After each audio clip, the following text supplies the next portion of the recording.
no más preámbulos. Vamos a iniciar el diálogo de hoy. Primero quiero hacerles una pequeña reseña del libro. En la misma solapa se menciona que el libro pretende dar elementos de reflexión, herramientas para conocerte a ti mismo y de este modo poder dar pasos en tu camino de desarrollo personal.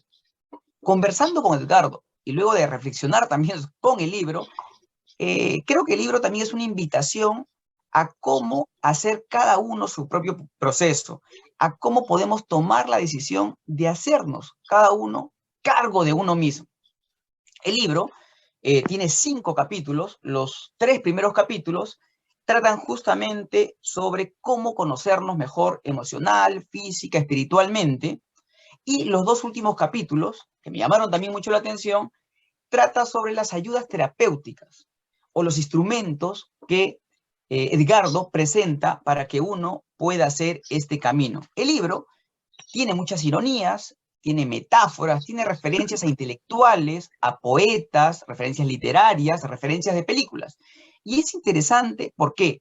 Porque no solamente te propone la posibilidad de que tú te comiences a pensar sobre ti mismo, sino te da la posibilidad de que veas varias alternativas. Edgardo te las presenta y es uno mismo el que tiene que abrirse paso. Ese es de los primeros puntos que me llamaron la atención en el libro. Luego tiene indicaciones concretas, recomendaciones y espacios de reflexión.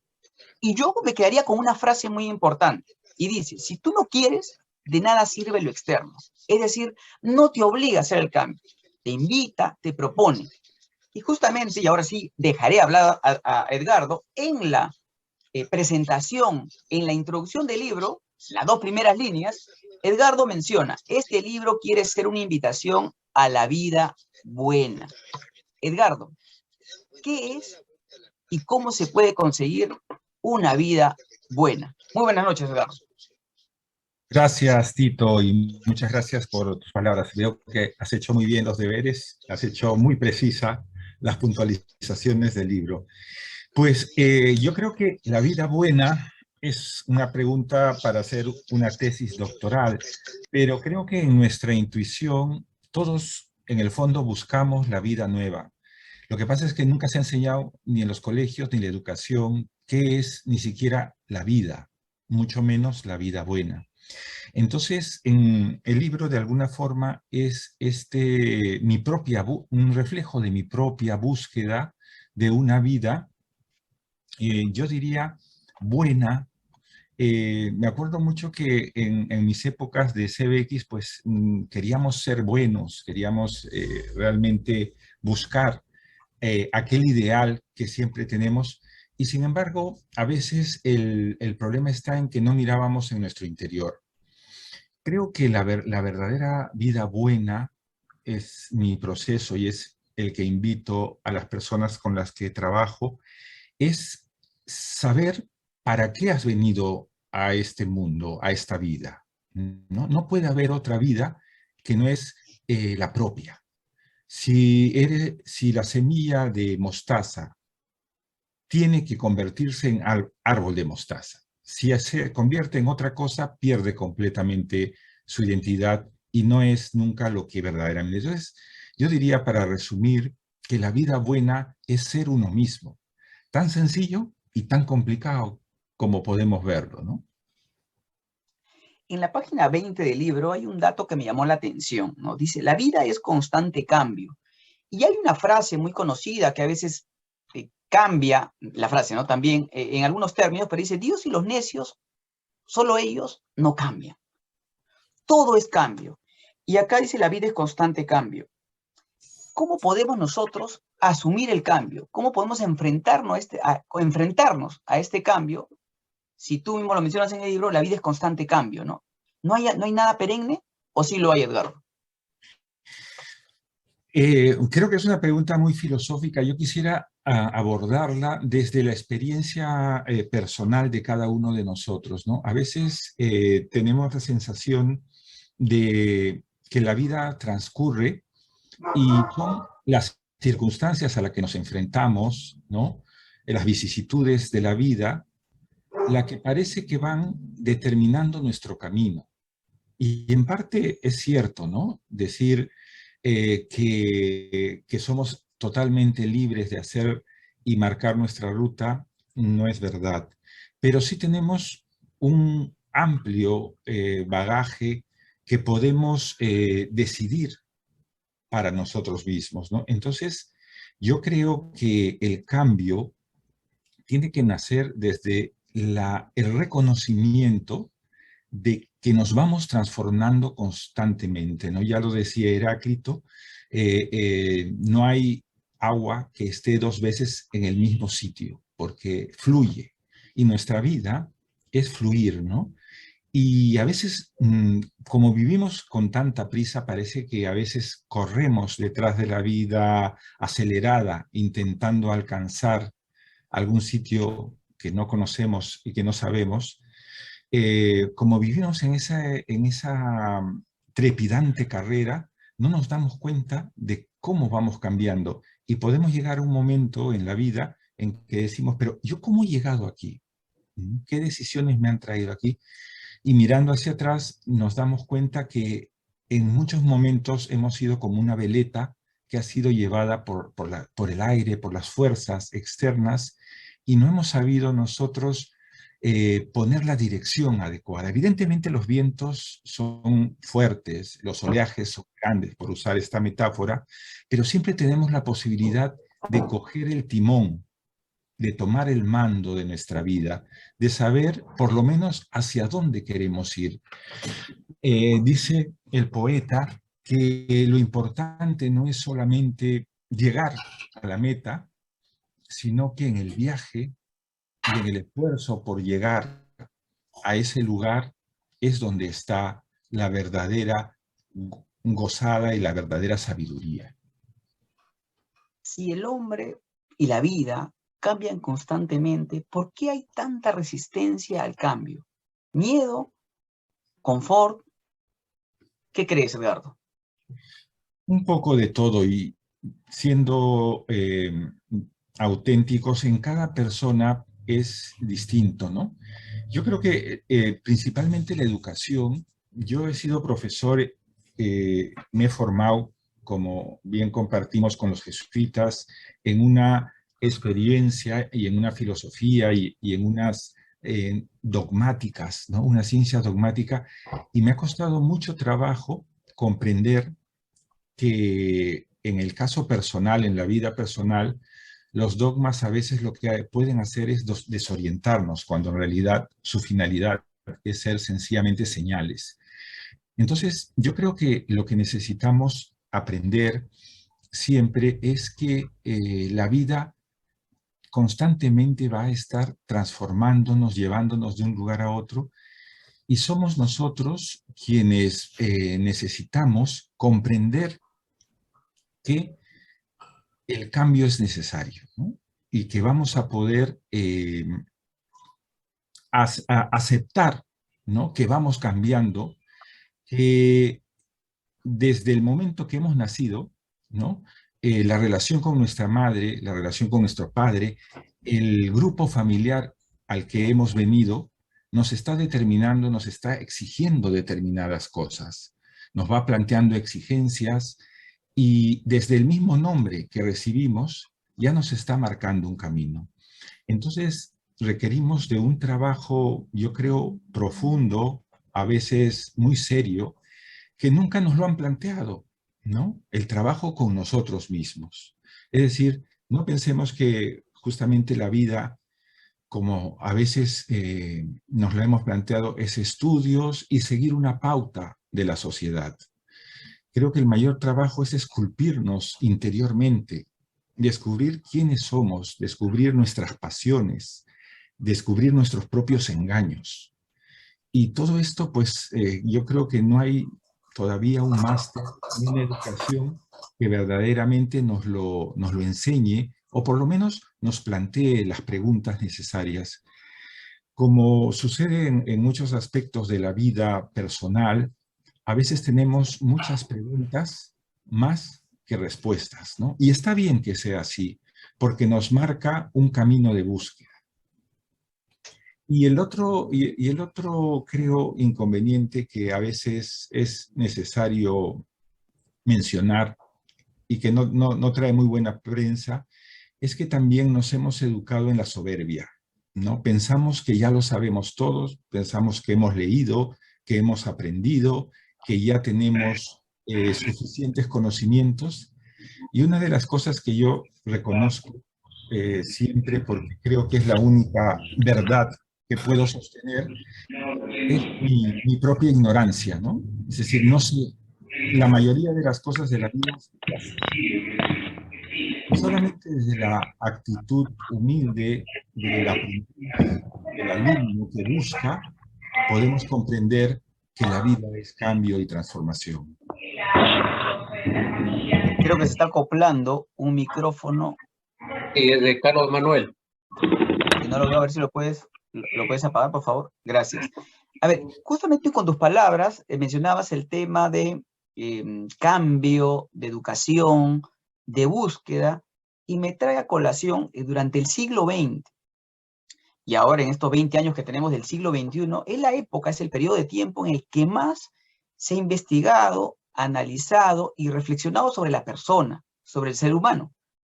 Y paradójicamente es el tiempo donde en proporción más se ha dañado al ser humano, más se ha dañado al medio ambiente, asesinatos, guerras, conflictos.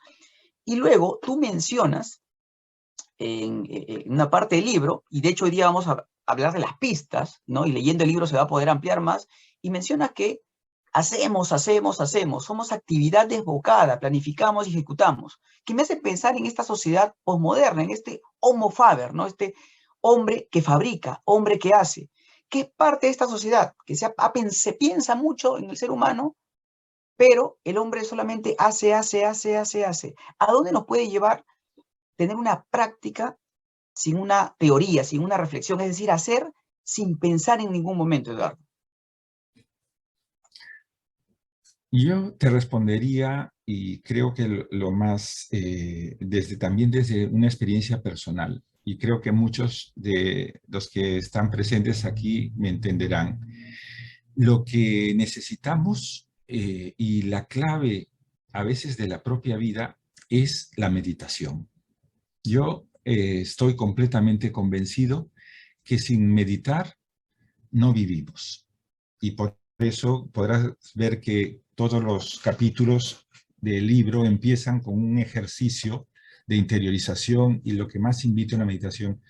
Yo creo que la meditación es la única que nos permite ser dueños de alguna manera de nuestro interior, que es lo único que podemos hacer nuestro. Y aún así, cuando miramos y cuando nos entendemos desde nuestro interior, desde nuestro auténtico ser, entonces a la vez nos damos cuenta de que no somos nada. Y también nos damos cuenta de la grandeza de que también podemos ser todo, porque nos hacemos parte del todo universal, ¿no? Desde la fe, podríamos decir, del Cristo cósmico, o desde cualquier otra postura podemos decir parte del universo. Entonces, nuestro ser en realidad es una parte minúscula que está en armonía, y esa es un poco nuestra tarea con el universo, con el cosmos, con el sentido de algo más profundo que nosotros mismos, ¿no? Me gusta mucho cómo lo formula un maestro que tuve, Joan Garriga, que es el alma grande, ¿no? No nos quedamos solamente en nuestra particular egoísmo, nuestra visión pequeña, sino siempre podemos remitirnos en todo lo que nos pasa, en el sentido que tiene nuestra propia vida, a esa alma grande, ¿no? A ese pertenecer a un proyecto mayor, a una vida mayor. Entonces, yo diría que eso, ¿no? O sea, es evidente, y no voy a redundar en que vivimos una vida acelerada, cada vez con más complicaciones, violencia, etcétera, pero yo ya dejé esa guerra, ¿no? Es decir, no vamos nosotros a cambiar a los políticos, el Estado es necesario hacerlo, pero nunca lo podremos hacer sin el cambio personal.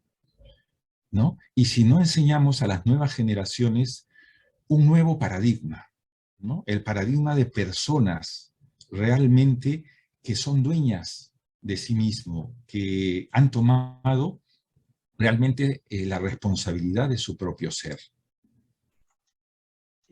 Mencionaba hace un momento la paradoja, ¿no? El siglo XX, XXI, en que más se piensa y reflexiona sobre el hombre, la mujer, y es uno de los periodos de la humanidad con más crisis, ¿no? Y mencionas también que todo crisis, o la crisis significa crecimiento. Y mi pregunta es, ¿necesariamente toda crisis implica un crecimiento para la persona que lo sufre?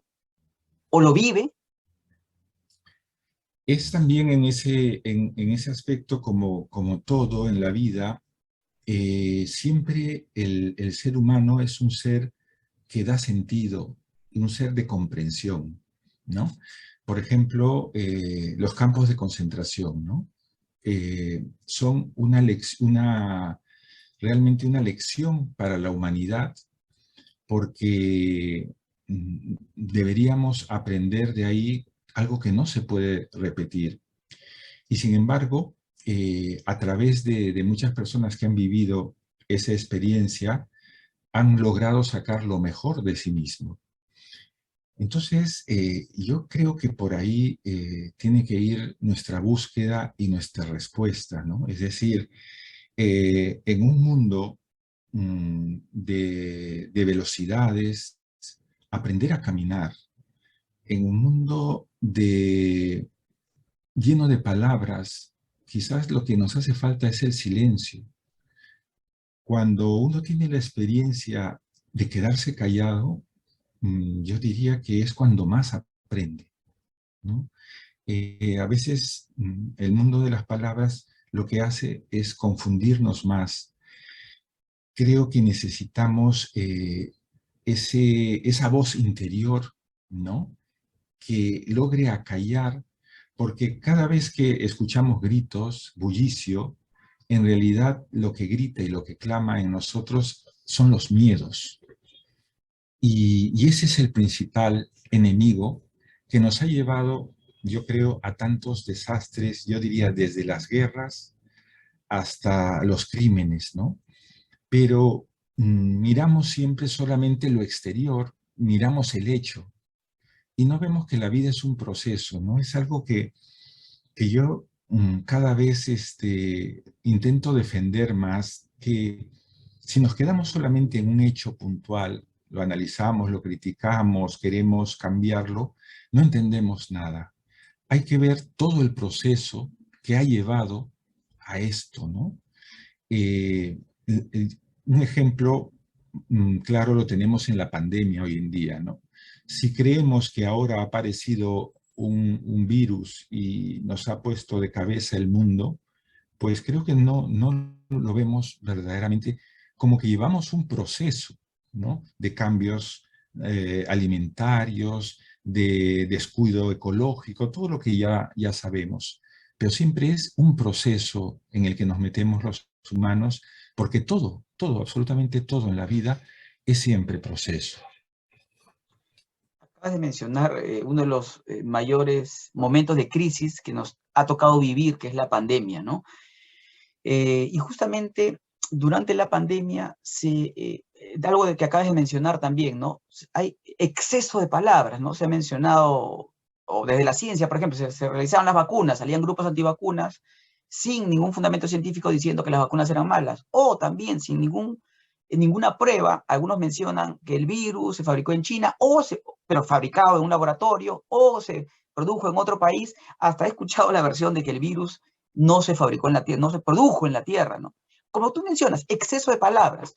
Y otro dato más que yo vi agudizado de la crisis, que se produjo en Estados Unidos y en Europa en febrero del año pasado, y en nuestro país, acá en el Perú, lo vimos en marzo, que es cuando muchas personas con cierto dinero, generalmente clase media y media alta, y seguramente gente con más dinero, abarrotaba los centros comerciales, los supermercados, y se llevaba todos los productos de primera necesidad sin pensar en los demás. Y se vio sobre todo, y se hacían después memes en el papel higiénico, ¿no? que la gente se lleva el papel higiénico por grandes cantidades, como si estuviera por 6 meses o un año sin poder salir, pero sin pensar en el vecino. Y si el vecino no tiene, ¿no? ¿Cómo enfrentar un momento de crisis tan grave que nos ha tocado, que nos sigue tocando actualmente todavía, ¿no? Se inició a inicio del 2020, ya estamos llegando a los 24 meses y todavía continúa, siguen las olas en Europa. ¿Cómo enfrentar este tiempo, Edgardo? A partir de tu reflexión de vida, a partir de lo que conoces y a partir también de la visión que tienes ahorita desde fuera, porque no estás viviendo en el Perú. Te agradezco mucho la pregunta, pero yo me veo desbordado por la dimensión, ¿no? de este... Yo también estoy haciéndome preguntas, pero lo que sí, el pequeño aspecto que yo podría abordar de lo amplio de este tema, es decir, siempre podemos tener una respuesta, ¿no? Lo peor es, o lo que quieren a veces en la sociedad, los poderes establecidos, es el rebaño, que seamos, que nos dejemos llevar y que nos lleven a donde quieren. Creo que cada uno, la oportunidad que nos ha dado la pandemia es de asumir yo cómo voy a responder, desde dónde puedo responder, qué puedo hacer con esta situación, qué quiero. Y nos plantea el desafío de dónde estoy, ¿no? Creo que ha habido, así como a nivel de biológico, de salud, ha habido tantos casos tan distintos, desde casos de personas que les ha afectado, hasta personas que no les ha afectado nada, gente fuerte, gente joven, gente mayor. A mí me hace reflexionar en que en realidad cada persona somos un mundo, un universo. Yo me quedo con esa reflexión y entonces cada uno tenemos que responder, ¿qué voy a hacer de esta pandemia, no? Una oportunidad, ¿no? También me preguntabas antes si las crisis siempre son para bien o no, y creo que ni siquiera terminé de responderte. Yo creo que uno toma la decisión, ¿no? He perdido muchos amigos y familiares en la pandemia, pero no quiero permitir que la pandemia decida mi vida, ni decida mi alegría, ni decida lo que voy a hacer. Al contrario, creo que decido sacar lo mejor de mí. Y dio la coincidencia que el libro justamente lo estaba escribiendo en el momento que surge la pandemia y decidí, pues, por lo menos agregar ese capítulo en el cual menciono, ¿no? Es decir, primero que nada, cuestionarlo todo y cuestionarnos nuestras propias verdades, nuestras propias creencias. Y entonces podemos iniciar un proceso verdaderamente para encontrar las respuestas que solo nosotros podemos dar. Nadie nos va a dar la solución. Nadie ni siquiera sabe verdaderamente a dónde vamos a ver, si van a venir más pandemias o no. Pero cada uno de nosotros sí puede dar su propia respuesta y puede tener la oportunidad de que esta desgracia sea como el impulso motivador para darnos cuenta del valor de la vida y para darnos cuenta de la necesidad que tenemos de vivir nuestra propia vida interior y tener nuestras propias respuestas. Toda crisis, todo problema necesita una solución. Mencionas en el libro que hoy están de moda los libros de autoayuda, los videos, las terapias alternativas, mindfulness y tantas propuestas de herramientas vitales que se ofrecen. Toda ayuda es buena. Y menciónalo como pincelada, ¿no? ¿Toda ayuda sirve? No, evidentemente, ¿no? Uno de los principios que más me ha costado asimilar es que en realidad no podemos ayudar a nadie. Y aquí sí quiero, digamos, mostrar esta parte mía que es una creencia. No podemos ayudar a nadie. Nos hemos acostumbrado en nuestra vida occidental a querer ayudar, ¿no? nuestra fe cristiana pues nos ha invitado siempre a pensar en el prójimo, pero nunca nos hemos dado cuenta que en realidad solamente se puede ayudar a alguien que pide ayuda y que quiere ayudarse a sí mismo. ¿Mm? Entonces, en el plano del desarrollo personal, de las terapias, de todo lo que muchas veces vamos al médico, al terapeuta, al psicólogo, para que nos dé una solución. Es imposible, ¿no? Es decir, y yo creo que esta es una de las claves del libro, que no las digo muy alto porque no vende, pero la realidad es que en mi experiencia de acompañamiento es eso, ¿no? Puedes acompañar a alguien que quiera hacer algo, alguien que quiera tomar su vida entre sus manos y hacer algo, pero la ayuda no se puede dar si no es cuando fortaleces a alguien que ya ha empezado su propio proceso de cambio, cuando ya se está uno ayudando a sí mismo. Puedes impulsar, puedes motivar, pero a veces somos demasiado precipitados en querer ayudar y lo único que refleja es que nosotros necesitamos ayuda. Las personas que más quieren ayudar están reflejando una necesidad grande de reconocimiento, ¿no? A mí mismo, pues en muchas veces me ha costado aceptar eso, ¿no? Porque siempre solemos esconder nuestras necesidades a través de principios muy dignos, muy valiosos, que son buenos, pero que en realidad esconden una carencia que tenemos, una necesidad de sentirnos reconocidos, amados, y muchas veces porque nosotros mismos no nos sentimos valiosos. Hay una pregunta importante. Estaba leyendo un libro que hablaba sobre un tema importantísimo, ¿no? Que es la felicidad, ¿no? El autor Yuval Noah Harari mencionaba que en base a unos estudios, no solamente en una afirmación de él, que en décadas recientes psicólogos, biólogos han aceptado que no es el dinero, ni la familia, ni la genética, ni la virtud lo que nos hace realmente felices, sino es un bienestar subjetivo, ¿no? Que la familia y la comunidad ayudan mucho a la felicidad y que el hallazgo, dice, más importante desde muchos campos es que la felicidad no depende de condiciones objetivas como la riqueza, la salud y a veces la misma comunidad, sino es subjetiva. ¿Compartes esta visión, Edgardo, de que la felicidad es subjetiva? Eso por un lado. Y segundo, que todo ser humano busca la felicidad. Eh, Realmente haces unas preguntas difíciles. He leído a Yuval y la verdad es que es maravilloso.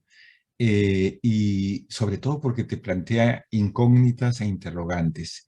Y yo creo que no sé si voy a poder contestar a la pregunta, pero lo que sí es que dice una de las afirmaciones que más me han hecho pensar de su planteamiento, es que el ser humano ha logrado lo que ha logrado porque somos capaces de hipotecar nuestra vida por una creencia o un ideal.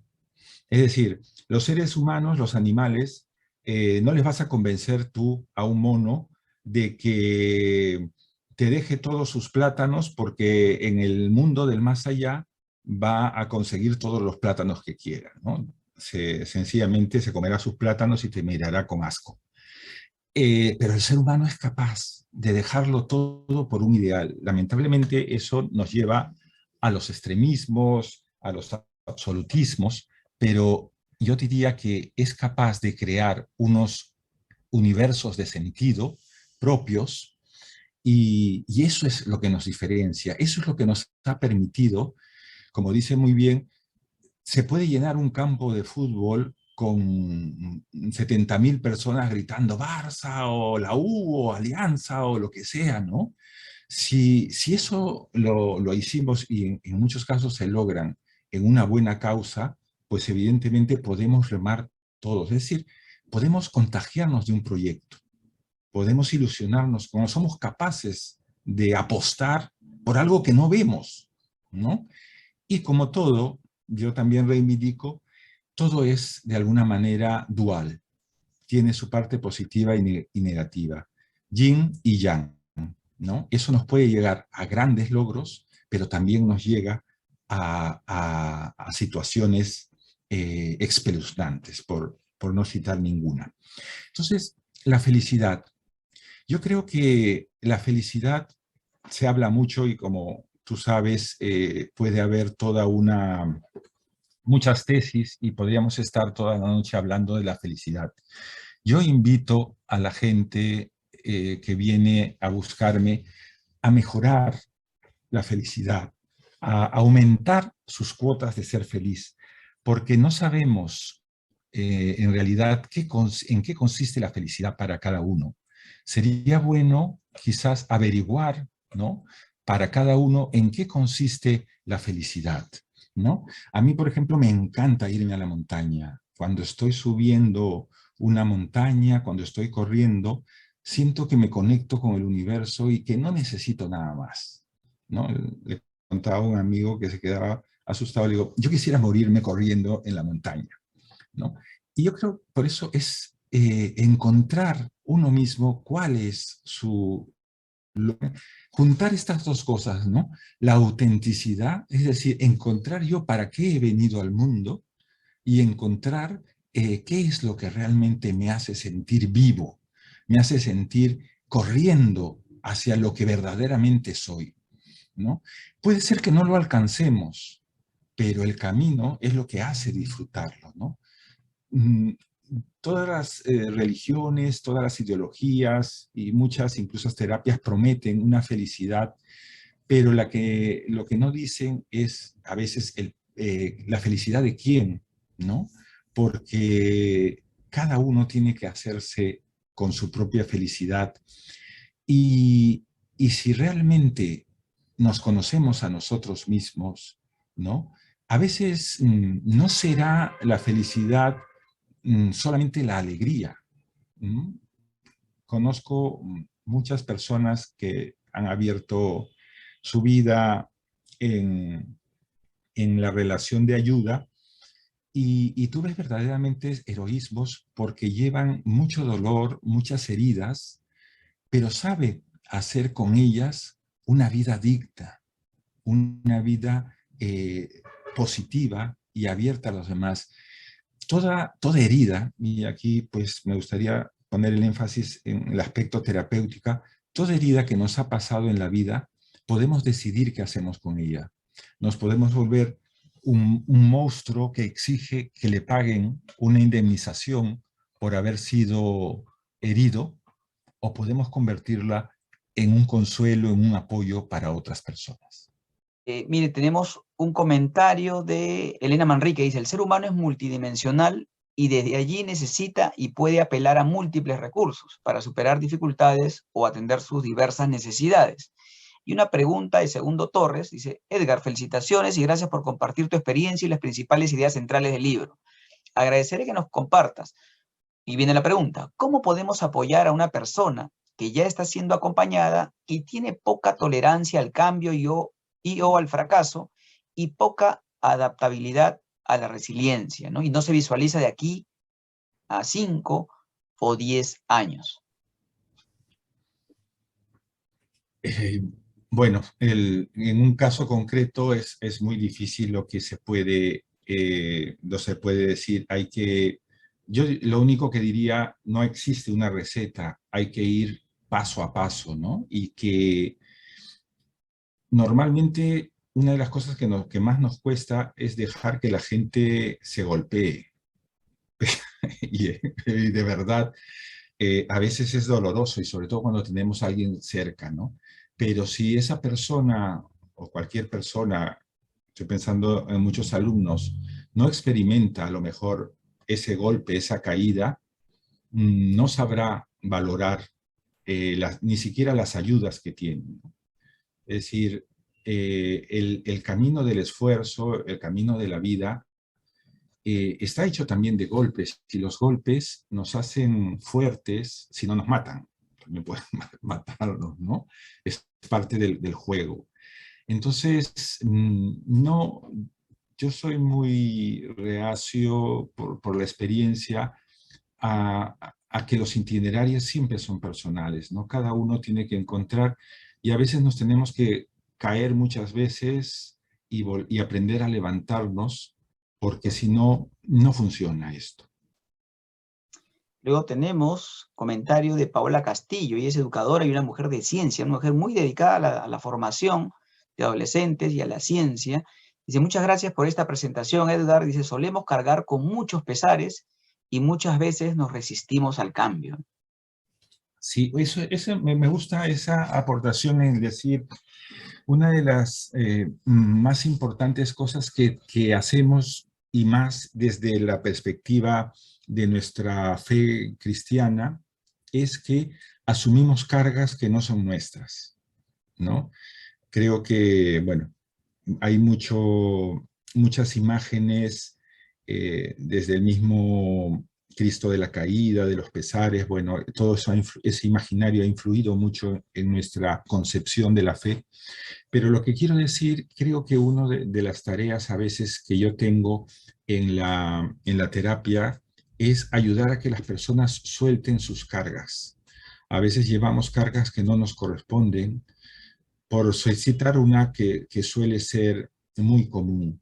A veces cuando los padres sentimos que no nos han querido como nosotros hubiésemos necesitado que nos quisieran, o no hemos sido considerados el hijo predilecto porque tenemos una hermana que se llevaba todos los trofeos o un hermano que captaba toda la atención. Entonces nosotros queremos queremos ganar nuestro lugar, queremos ganarnos el afecto y asumimos cargas que no nos corresponden. Una de las cargas más grandes que yo veo aquí en nuestro país y también evidentemente en España es cuando queremos ser padres de nuestros padres, ¿no? Es decir, tenemos un sentimiento de nosotros querer darles, compensarles, y aparentemente parece muy sano, una experiencia de gratitud, pero yo advierto que a veces se puede esconder detrás de ahí es la falta de amor, en el fondo, que hemos sentido. Y nos pasamos toda la vida intentando que papá o mamá nos quiera de verdad, nos quiera como hubiésemos necesitado. Y entonces nos convertimos fácilmente en padres de nuestros padres, diciéndole lo que tienen que hacer, llenándolos de las cosas que hubiésemos querido que nos den a nosotros, etcétera, etcétera, ¿no? Entonces, soltar cargas, chicos y chicas, suelten cargas. La vida es mucho más ligera. Somos seres contradictorios, no tenemos que ser perfectos, digamos que tenemos que ser felices y realizados, pero no tenemos que ser perfectos, soltemos las cargas y vivamos la vida porque es solo una. Tenemos un comentario final de Walter Aguilar, dice, entiendo y creo fehacientemente que el cambio depende de la decisión de uno. Sin embargo, me resisto a creer que solo es de uno, ¿no? Pues también siento que vivo de la fraternidad de otros y otras. Nada es unilateral, necesito el yin y el yang. Totalmente de acuerdo. Y como decía, ¿no? Yo creo que la mejor oportunidad, lo que mejor hacemos, tanto para el cambio del mundo, es el cambio de nosotros mismos. Lo mejor que podemos hacer por nuestros hijos, por nuestros padres, por nuestros amigos, es ser la persona que hemos venido a ser, la persona que tenemos que ser, la persona que está en nuestra esencia ser. Es la mayor riqueza que podemos entrar y el mejor ejemplo, lo que más arrastra. Creo que en este camino nos podemos encontrar todos y vamos a sentirnos unidos porque al final el otro es reflejo de lo que yo soy, ¿no? Siempre los demás nos ayudan a entendernos, ¿no? No hay nada que nos enriquezca más que la convivencia porque refleja cosas incluso que nosotros no queremos ver de nosotros mismos. Palabras finales, Edgardo, para dar cerrada esta interesante y linda presentación que hemos tenido de tu libro. Yo solamente agradecer, agradecer y agradecer. Creo que todo lo que soy os lo debo a vosotros y no es una frase hecha porque es la verdad. Creo que de cada uno voy construyendo un pedacito, o quizás la imagen sea, voy reconstruyendo un pedacito de mí, voy encontrando una parte de mí a través de cada uno de ustedes y de todas las personas que han pasado por mi vida. Yo solamente me gustaría finalizar con las palabras de Benedetti que dicen: no te quedes inmóvil al borde del camino, no congeles el júbilo, no quieras con desgano, no te salves ahora, ni nunca no te salves, no te llenes de calma, no reserves del mundo solo un rincón tranquilo, no dejes caer los párpados pesados como juicios, no te quedes sin labios, no te quedes sin sueño, no te pienses sin sangre, no te juzgues sin tiempo. Pero si pese a todo no puedes evitarlo y congelas el júbilo y quieres con desgana y te salvas ahora y te llenas de calma y reservas del mundo solo un rincón tranquilo y dejas caer los párpados pesados como juicios y te secas sin labios y te duermes sin sueño y te piensas sin sangre y te juzgas sin tiempo, entonces no te quedes conmigo. Gracias a todos y un abrazo enorme.